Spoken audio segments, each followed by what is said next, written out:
আসসালামু আলাইকুম। জামাতি ইসলাম হলো ফেরাউনের জাত, ইসলামের বড় দুশমন। কি ভাবছেন এই ধরনের কথা আমি কেন বলছি? এটি আমার ব্যক্তিগত মতামত না, ব্যক্তিগত বক্তব্য না। এমন কথাটি বলেছেন হেফাজতে ইসলামের আমির।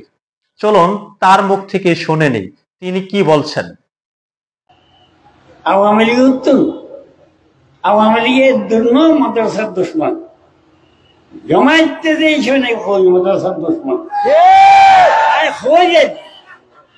পছন্দ হইতে আল্লাহ যদি এই ফেরাউন যদি এই হুকুমত কায়েম করে তাহলে দেওবন্দি আলোচনা জামাতের কোনো মাদ্রাসা লাগছে তোমরা সাহেবে এর খোঁজ যে রইব আল্লাহ হামাদক আমিন আল্লাহ হামাদক আমিন।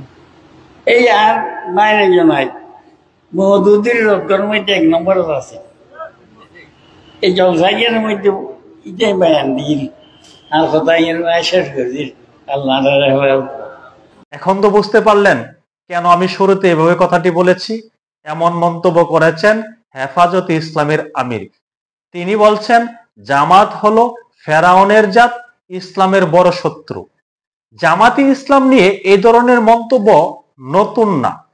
জামাতি ইসলামকে নিয়ে এই ধরনের মন্তব্য প্রায়শই আমরা শুনতে পাই।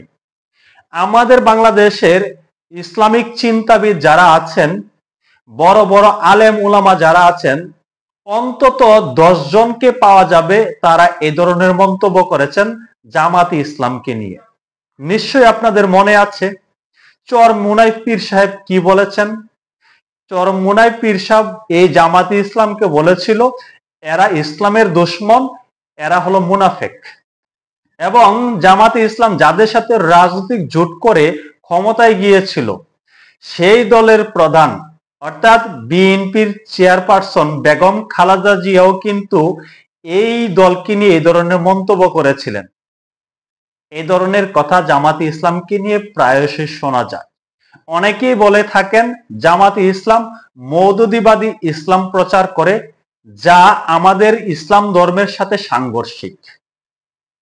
এটা অনেকেই মনে করে থাকেন, অনেক আলেম ওলামা এই ধরনের মন্তব্য করেছেন। তবে একটা জিনিস এই মুহূর্তে লক্ষ্য করা যাচ্ছে, আপনারা নিশ্চয়ই দেখছেন চরমুনাই পীর সাহেব কিন্তু এই জামাতের সাথে ঐক্যবদ্ধ হয়েছে, একটা জোটবদ্ধ হওয়ার চেষ্টা করছে।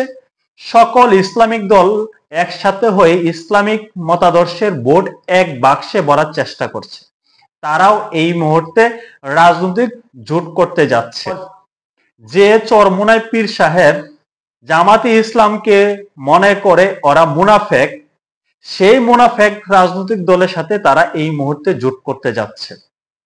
রাজনীতিতে অনেক কিছুই ঘটে, রাজনীতিতে হবে না, হচ্ছে না এই ধরনের কোনো শব্দ নেই। রাজনৈতিক ফায়দা হাসিল করার জন্য শত্রুর সাথেও অনেক ক্ষেত্রে জোট করা হয়, এটি কিন্তু এরই একটি প্রমাণ। জামাতি ইসলাম এবং ইসলামিক আন্দোলন দুই মতাদর্শের, কিন্তু এখন এই মুহূর্তে এসে আমরা দেখছি তারা একত্রে রাজনীতি করার চেষ্টা করছে, তারা জোটবদ্ধ হওয়ার চেষ্টা করছে। তবে এখানে মূল কথা হলো হেফাজতে ইসলামের আমির। হেফাজতে ইসলামের আমির কি বলেছেন? তিনি বলেছেন জামাতি ইসলাম হলো ফেরাউনের জাত এবং ইসলামের বড় শত্রু। হেফাজতে ইসলাম আমাদের বাংলাদেশের প্রেক্ষাপটে একটা বড় ইসলামিক সংগঠন, সেই সংগঠনের প্রধান এই ধরনের মন্তব্য করেছেন। সকলে ভালো থাকবেন, সুস্থ থাকবেন। আল্লাহ হাফেজ।